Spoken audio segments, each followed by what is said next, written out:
it's me, Dai Chang, on another episode of Culture Mosaic. Now, apart from the most highlighted culture events over the past week, in this edition, we'll introduce you to the charming tunes of Vietnamese two-string fretted moon lute or đàn nguyệt. What's next? We are gonna find out more about Brazilian Jiu-Jitsu, a type of martial art that originated in Japan and developed by a Brazilian family.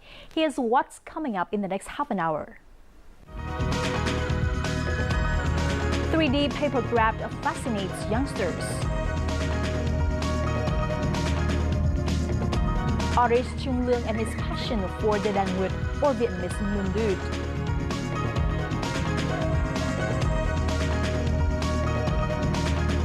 And Brazilian Jiu-Jitsu lures martial art lovers in Vietnam.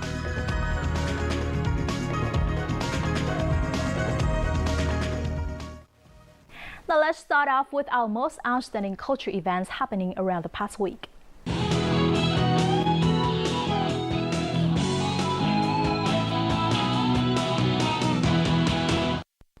Vietnam ranks first in Rough Guide's list of places to travel solo, according to its readers. Journeying alone in Vietnam is one of the most rewarding ways to explore the bewildering country, the Rough Guide readers claim. From the Nulos to the night buses, there are hundreds of experiences that travelers never forget about Vietnam, whether exploring the long coastline or trekking through remote villages and meeting the hill tribes. Since Vietnam granted visa exemptions to tourists from 5 Western European countries, including the UK, France, Germany, Spain, and Italy, the number of tourists from these countries has soared. Since the beginning of 2016, the figure has increased by 20% compared with the same term last year. During the hot summer months, there's still a corner in the capital of Hanoi where you can stay cool. There is a place where people kick back and enjoy the beautiful lotus pond when drinking lotus tea, a signature of summer. The following report takes you to Westlake in Hanoi to find out more. Westlake welcomes the first lotuses in June, and they will bloom until August. This is also the season for lotus tea. Viet's family has been making lotus tea for 3 generations. Since early morning, he has been at the lotus pond, choosing the best lotus buds.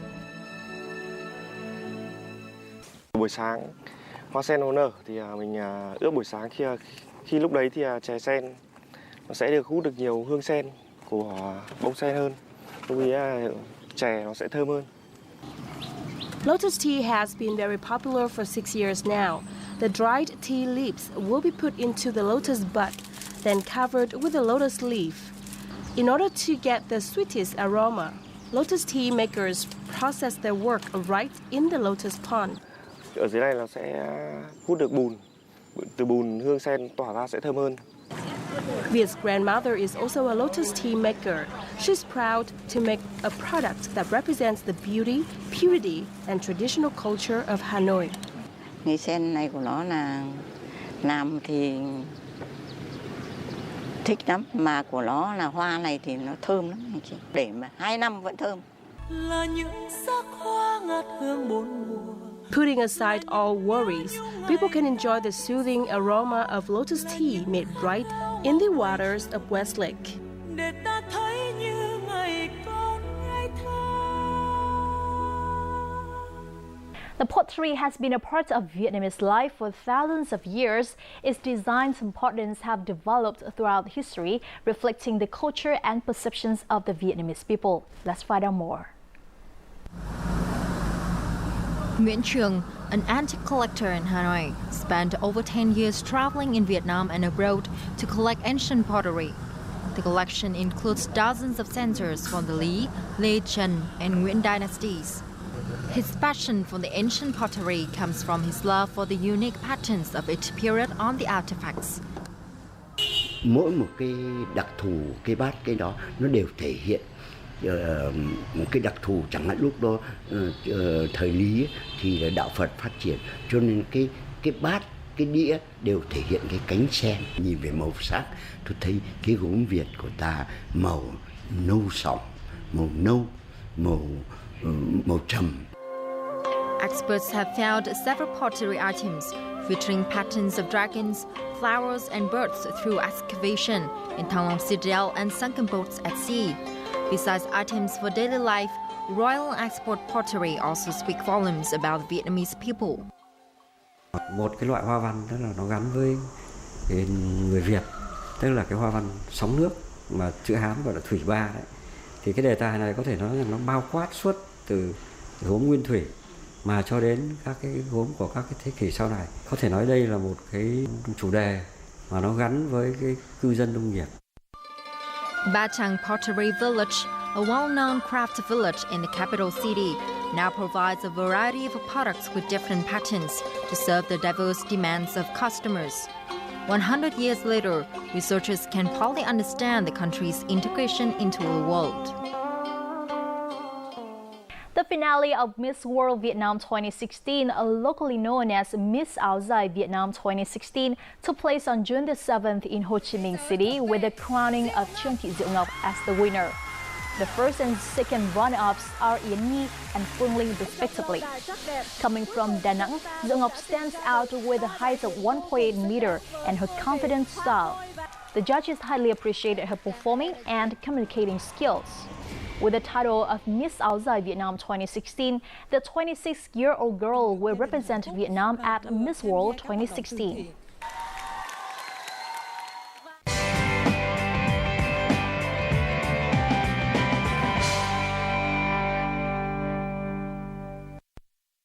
Have you ever thought that you can create stunning cars, tanks, or cute kitties from paper? Introduced into Vietnam just a few years ago, three-dimensional paper craft is becoming increasingly popular among Vietnamese youngsters. Let's explore this art in this week's edition of Culture and Lifestyle.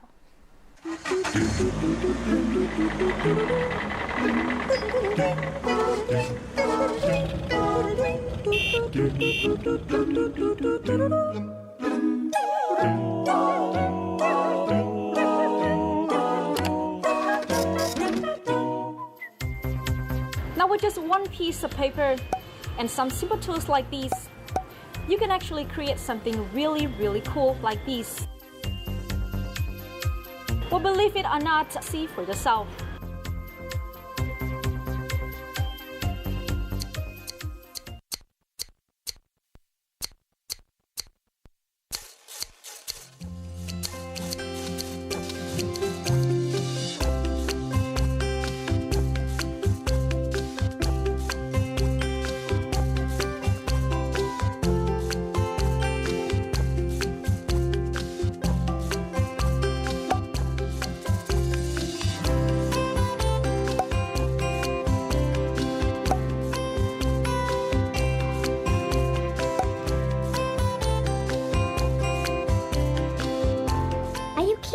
How I was born. Let's find out.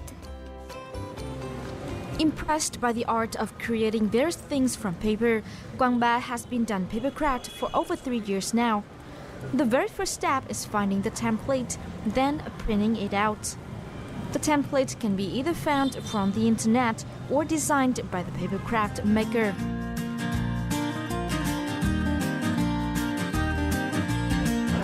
Mình bắt đầu chơi cái môn papercraft này từ khi mình lên đại học. Mình làm và mình tặng cho bạn bè. Dần dần thì mình chơi nhiều thành quen.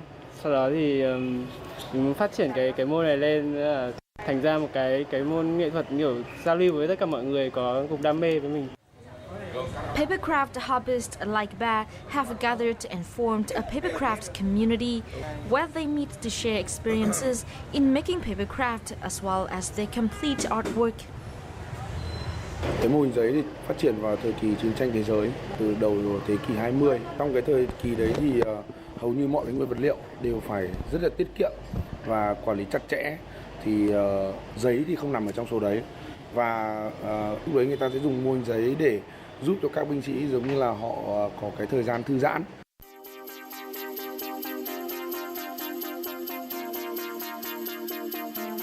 Có lẽ là đối với những người làm mô hình giấy thì khi mà bọn mình làm từng chi tiết một, từ những cái thứ nhỏ nhất của một cái xe, một cái tàu hoặc là của bất kỳ một cái mô hình gì bọn mình làm, thì cứ mỗi lúc nó hình thành, nó dần dần lớn lên ấy, Nó có thể nói là giống như là cảm giác như của một người cha ấy. Nó nhìn thấy cái đứa con mình hàng ngày nó lớn dần lên ấy.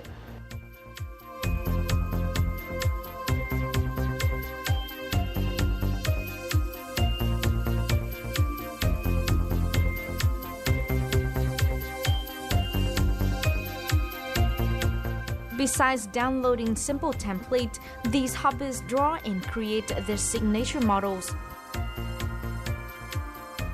Đây là xe tranh 3 giờ 38 tên của Đức ạ. Em làm nó từ khoảng hơn 1 tháng trước. Đầu tiên phải làm khung, sau đó các chi tiết bên ngoài rồi thắt vào rồi xích xe tăng.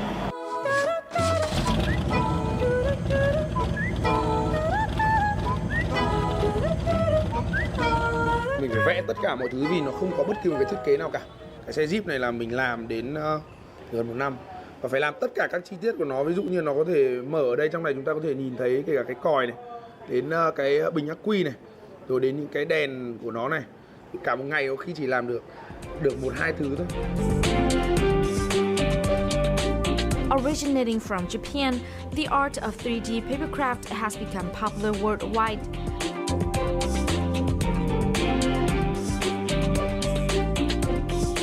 While the art of origami is simply folding paper, 3D papercraft requires extra steps like gluing and imaging in multiple dimensions. Therefore, this form of art is attractive on its own right. Mô hình giấy là từ một cái mô hình phẳng và các bạn sẽ phải làm nên một thứ trong không gian. Thì riêng cá nhân mình thấy thì cái này nó giúp gia tăng cái trí thông minh tưởng tượng không gian rất là tốt. Làm cái này có thể là nó phát triển cái khả năng tư duy sáng tạo, cái tư duy logic và cái tính kiên trì tỉ mỉ. Having tried on my own, I enjoyed a pleasant 30 minutes being patient and figuring out what part to glue or to fold.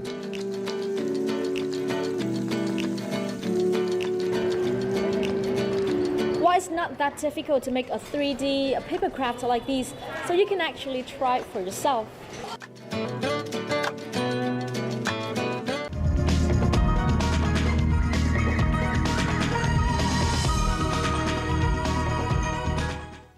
You're tuning into Culture Mosaic, our weekly journal featuring the rich cultural diversity of Vietnam and vibrant international cultural events happening around the country.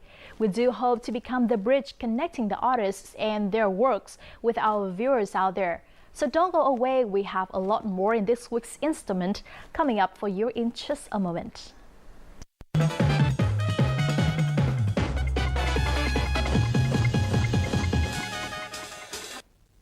The beautiful music created by a 2-string fretted moon lute or đàn nguyệt have amazed Vietnamese audiences recently. The charming tunes are made by Trung Lương, a young musician and runner-up of Vietnam's Got Talent 2016. And our reporter Ngọc Lê had a chance to talk with Trung Lương about his passion to change people's views on đàn nguyệt and other traditional Vietnamese musical instruments. Let's see more in the following.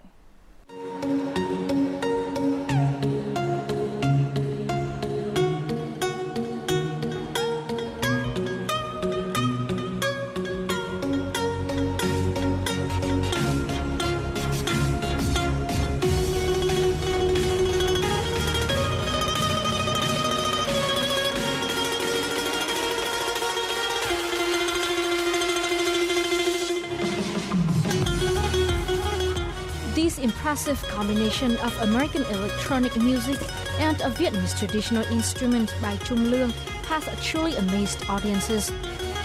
Both the judges and the audience can't contain their excitement in front of this young and talented man and his moon lute.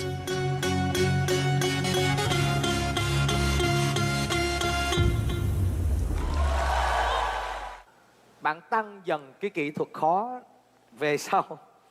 Bạn không lặp lại giai điệu mà bạn feel bằng những kỹ thuật khó hơn. Và cái bất ngờ nhất đấy là cái sự hòa trộn giữa Đông Tây, giữa điện tử với nhạc cụ dân tộc. Và tôi đồn rằng là sau cái tiết mục ngày hôm nay ấy, thì khoa nhạc cụ dân tộc của các nhạc viện sẽ có đông thí sinh hơn rất là nhiều đấy.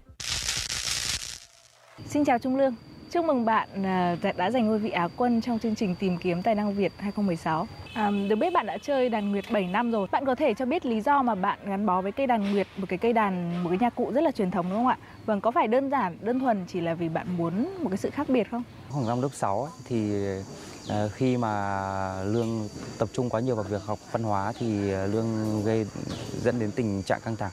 Và khi đó thì tiếng đàn nguyệt tình cờ xuất hiện qua một người bạn của bố Lương đến nhà chơi nhạc. Thì khi đó Lương lại cảm thấy tiếng đàn nguyệt nó rất là hay và réo rắt và cùng tâm trạng buồn của mình lúc bấy giờ. Sau đó thì Lương xin bố mẹ cho đi học đàn và được cả gia đình ủng hộ cho theo nghệ thuật. Bố bạn cũng là một người chơi nhạc cụ truyền thống rất là giỏi.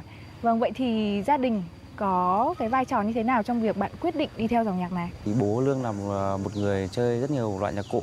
Thì ngay từ nhỏ thì mình sinh ra được nghe những cái tiếng đàn của bố mình. Thì ít nhiều thì Lương cũng đã ngấm những cái giai điệu dân tộc đó vào người. Khi mà Lương bắt đầu học đàn nguyệt thì bố Lương là một người dạy cho Lương vẫn nhớ các cái bản nhạc đó là Lưu Thủy Kim Tiền. Thì bố Lương là một người không biết nhạc thì bố Lương chỉ đánh trên đàn, sau đó là truyền qua tay cho Lương thôi. Thì khi mà Lương đánh được bản nhạc đó rồi thì bắt đầu bố mình cảm giác là mình rất là có năng khiếu âm nhạc và sau đó cho mình đi học. Thì để bây giờ mình đi học thì mình thường liên tưởng đến bố mình như là mình là hiện thân của bố của mình. Tại vì ngày xưa bố của mình không được ăn học nhưng mà đến đời mình thì mình lại được bố mẹ tạo dựng cho mình được con đường đến trường đến lớp để theo đuổi cái niềm đam mê âm nhạc dân tộc này.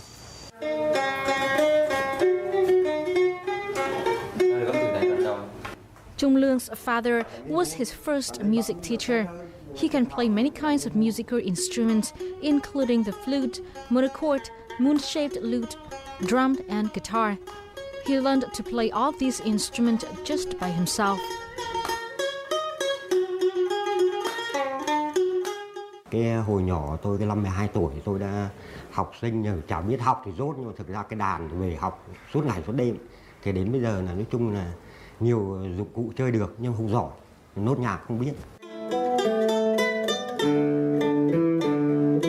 While his job may not relate to music, Phong still keeps following his passion by playing whenever he has time or practicing with Trung Lương. As he said, Trung Lương has fulfilled his dream and passion.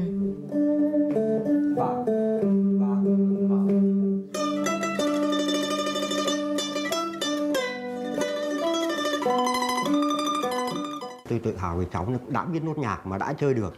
Thì vừa rồi cũng qua cái tìm kiếm tài năng đấy thì tôi tự hào quá. Vậy thì ngoài đàn nguyệt ra thì bạn còn chơi những cái nhạc cụ như dân tộc nào khác? Mình có thể chơi một loại nhạc cụ dân tộc khác, đó chính là sáo trúc. Đàn nguyệt nói riêng này và các nhạc cụ dân tộc nói chung thì nó có những cái khó khăn gì khi mà chơi những cái loại nhạc hiện đại? Mình chơi đàn Tây thì nó có đầy đủ tất cả các nốt thăng, nốt giáng từ đồ đến đố. Nhưng mà riêng đàn nguyệt thì đàn nguyệt bị thiếu mất 2 nốt, đó là nốt si và nốt mi.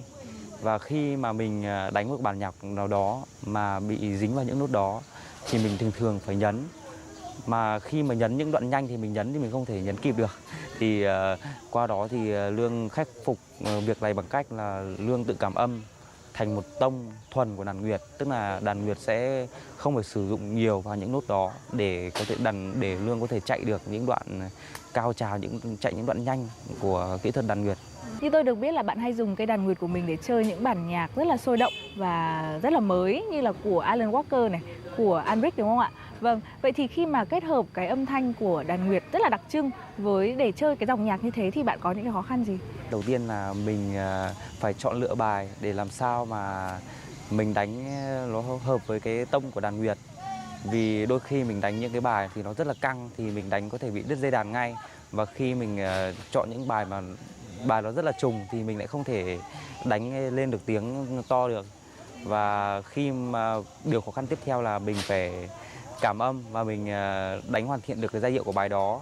Và sau phần cảm âm của mình đó chính là mình phải ngồi nghiên cứu, nghĩ những đoạn biến tấu, chạy để phô diễn những kỹ thuật của đàn nguyệt. After school, Lương spent most of his time in his room practicing new songs he thinks have melodies that go well with the moon lute sound.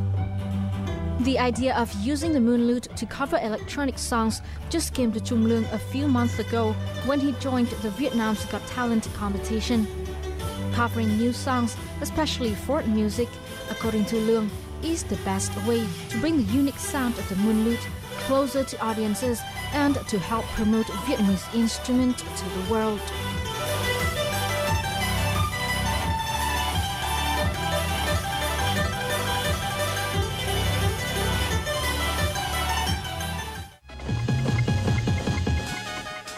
Bạn đang chuẩn bị cho chương trình biểu diễn ở Nhật Bản đúng không ạ? Vâng, vậy thì bạn đã chuẩn bị điều gì để gây ấn tượng với khán giả Nhật Bản? Có lẽ Lương sẽ chơi một bản quốc ca của Nhật Bản hoặc là một cái ca khúc gì đó rất là quen thuộc với người Nhật để người Nhật có thể nhìn nhận về cái nhạc cụ dân tộc của mình, có thể chơi được những ca khúc của nước bạn. Và Lương nghĩ là những cái ca khúc Lương chơi mà lại chơi chính ca khúc của người Nhật thì đây là một cái mối liên kết rất là thân thiện giữa âm nhạc Việt Nam và âm nhạc Nhật Bản. Lương cũng ở nhà và tìm tòi trên mạng, nghe qua những cái bản nhạc đó và ghi âm lại. Lương thường nghe lại mọi lúc mọi nơi khi mà Lương rảnh thì Lương nghe những bản nhạc đó để ghi nhớ cái giai điệu trong đầu, và sau đó Lương sẽ dùng đàn ra để đánh lại cái giai điệu đó. Vậy bạn có thể chia sẻ một chút những cái dự định tương lai đối với cây đàn nguyệt của bạn là gì? Sắp tới thì Lương sẽ cho ra mắt một MV về sản phẩm âm nhạc đầu tay của mình. Ước mơ lớn hơn trong dự định sắp tới của Lương thì có thể đó chính là một CD hay một single nào đó. Và cái ước mơ đặc biệt nhất đối với Lương là Lương muốn mang cái đàn nguyệt mang tới gần gũi tới tất cả mọi người ở Việt Nam và đặc biệt là bạn bè quốc tế, để cho nhạc cụ dân tộc sẽ không còn xa lạ với trong ánh mắt của mọi người nữa. Cảm ơn bạn đã dành thời gian cho chương trình và chúc bạn thành công với những dự định trong tương lai.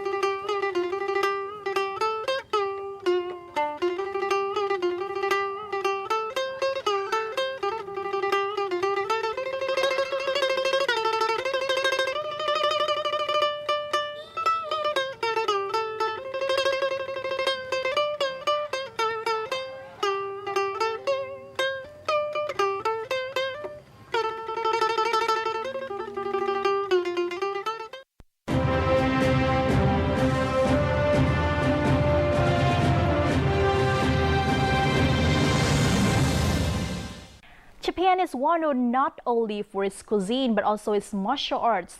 Jiu-jitsu, a type of martial art that originated in Japan, was then developed by a Brazilian family, the Gracies, making it a widely known self-defense system in the world. Brazilian Jiu-jitsu. The martial art has recently been adapted in Vietnam and has attracted many people. And in this week's Connecting Cultures segment, we'll find out more about this martial art.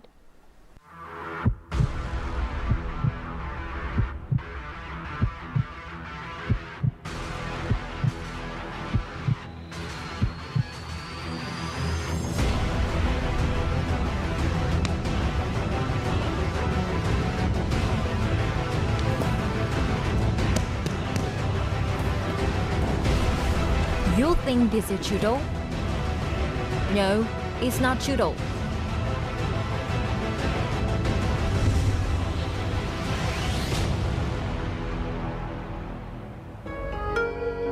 Jiu-jitsu in Japanese means gentle martial arts. It was created for samurai when fighting unarmed.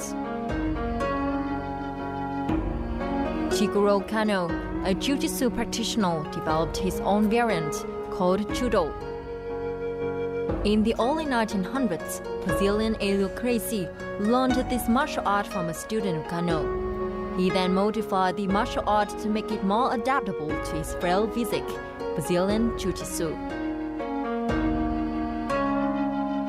Jiu-Jitsu Nhật Bản thì họ thường tấn công vào các chỗ hiểm nhiều, ví dụ như mắc mắt, rồi đánh vào các chỗ hiểm, siết vào cổ. Ví dụ như là đánh vào cổ, ví dụ như là atemi, tức là các đòn đánh, tức là họ có thể dùng tay họ chọc thẳng vào cổ. Và sau này Brazilian Jiu-Jitsu tập trung vào việc khống chế, siết cổ, bẻ tay, bẻ chân. Brazilian Jiu-Jitsu has been practiced in Vietnam for just nearly 10 years and attracted people from different ages thanks to its advantages. This martial art is mainly for people who have small body or do not have a strong physique. Therefore, most of its movements are carried out on the ground, creating advantageous positions for practitioners. It is the system of self-defense and anyone can practice it to protect themselves. Now I will ask the coach to show me some simple moves so that any goal like me can defend while being attacked.